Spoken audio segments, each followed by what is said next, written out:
Friends, आपका बहुत बहुत स्वागत है आपके अपने यूट्यूब चैनल महेशम क्लासेस में। फ्रेंड्स, आज हम लोग बात करने वाले हैं अलवारों और नैनारों की उपलब्धियां के बारे में। तो चलिए फ्रेंड्स, बिना देर किए स्टार्ट करते हैं। स्टार्ट करने से पहले फ्रेंड्स, अगर आपने अभी तक हमारे यूट्यूब चैनल को लाइक शेयर सब्सक्राइब नहीं किया है तो कर दें। चलिए स्टार्ट करते हैं। अलवार और नैनार संत मुख्य रूप से तमिलनाडु के संत थे। मतलब अलवार और नैनार संत जो थे ये मुख्य रूप से तमिलनाडु के संत थे। प्रारंभिक भक्ति आंदोलन अलवारों और नैनारों के नेतृत्व में ही हुआ। मतलब प्रारंभिक जो हमारा भक्ति आंदोलन था ये शुरुआत अलवार और नैनावरों के नेतृत्व से ही हुई। अलवार संत विष्णु की भक्ति करते थे। मतलब अलवार संत जो थे वो भगवान विष्णु की उपासना करते थे, उनकी भक्ति करते थे। नैनार संत शिव भक्त थे। मतलब जो नैनार संत थे वो शिव जी की पूजा करते थे। वे संत एक स्थान से दूसरे स्थान पर भ्रमण करते हुए तमिल में अपने इष्ट की स्तुति में भजन गाया करते थे। मतलब जो अलवार और नैनावर संत थे वो एक जगह से दूसरे स्थान पर भ्रमण करते थे, और जब भ्रमण करते थे तो वो लोग तमिल भाषा में अपने इष्ट की स्तुति करते थे, यानी भजन गाया करते थे। अपनी यात्राओं के दौरान अलवार और नैनार संतों ने कुछ पावन स्थलों को अपने इष्ट का निवास स्थान घोषित किया।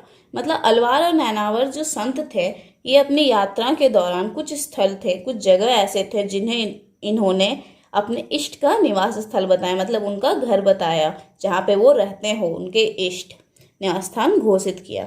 इन्हीं स्थलों को बाद में विशाल मंदिर का निर्माण किया गया। मतलब इन्हीं स्थलों पर बाद में विशाल मंदिरों का निर्माण किया गया और वे तीर्थस्थल माने गए, और इन्हीं स्थानों को बाद में तीर्थस्थल कहा जाने लगा। संत कवियों के भजनों को इन मंदिरों में अनुष्ठानों के समय गाया जाता था। मतलब जो संत कवि थे जो इन्होंने भजन लिखे थे उन भजनों को इसमें जब अनुष्ठान होते थे उस समय गाया जाता था। और साथ ही संतों की प्रतिमा की भी पूजा की जाती थी। मतलब जो सभी संत थे उनके भजनों को, उनकी स्तुतियों को तो गाया ही जाता था, साथ साथ भगवान की प्रतिमाओं के साथ साथ संतों की भी प्रतिमा की पूजा की जाती थी। जाति के प्रति दृष्टिकोण, मतलब जो अलवार और नैनावर संत थे उनके जाति के प्रति क्या दृष्टिकोण थे, तो चलिए जानते हैं। ऐसा माना जाता है कि अलवार और नैनार संतों ने जाति प्रथा एवं ब्राह्मण की प्रभुता के विरोध में आवाज उठाई। मतलब अलवार और नैनावर जो संत हैं उन्होंने जाति प्रथा और ब्राह्मणों की जो प्रभुता का धर्म था उसका उन्होंने विरोध किया, विरोध में आवाज उठाई, ऐसा माना जाता है।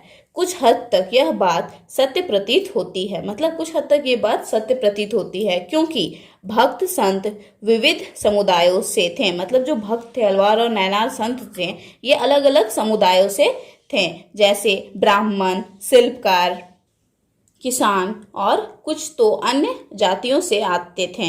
मतलब बहुत सारे लोग थे जो इसमें जितने समुदाय से आते थे, जो भक्त होते थे ये अलग अलग समुदाय से आते थे। कुछ लोग किसान होते थे तो कुछ अन्य समुदाय से भी आए थे जिन्हें अस्पृश्य माना जाता था। मतलब बहुत सारे लोग ऐसे भी जाति से आते थे जिन जातियों को अस्पृश्य माना जाता था, यानी जिन्हें स्पर्श नहीं किया जाए वैसे लोग भी इन भक्तों में आते थे, इन संतों में आते थे। अलवार और नैनार संतों की रचनाओं को वेद जैसा महत्वपूर्ण बताकर इस परंपरा को संबंधित किया गया। मतलब अलवार और नैनावर जो थे उन्होंने जो रचनाएं की थी उसको वेद के समान महत्वपूर्ण बताया गया और इन परंपराओं से संबंधित किया गया।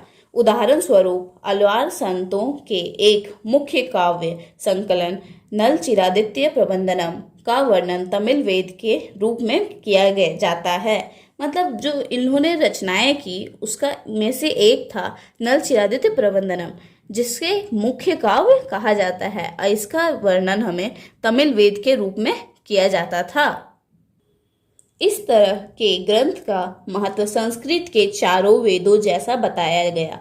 मतलब ये जो ग्रंथ लिखा था उन्होंने, इसका महत्व उन्होंने संस्कृत में जो लिखे गए हैं 4 वेद उनके बराबर बताया गया जो ब्राह्मणों द्वारा पोषित किए गए थे। मतलब वो 4 वेद जो ब्राह्मणों द्वारा लिखे गए हैं इनका भी महत्व उसी के बराबर है। तो फ्रेंड्स ये थे हमारे अलवार और नैनावर संतों के प्रमुख उपलब्धियां। तो फ्रेंड्स आज के इस वीडियो में बस इतना ही। हमारे साथ जुड़े रहें फ्रेंड्स, हमारे वीडियोस को लाइक करें, शेयर करें, सब्सक्राइब करें। Thank you for watching.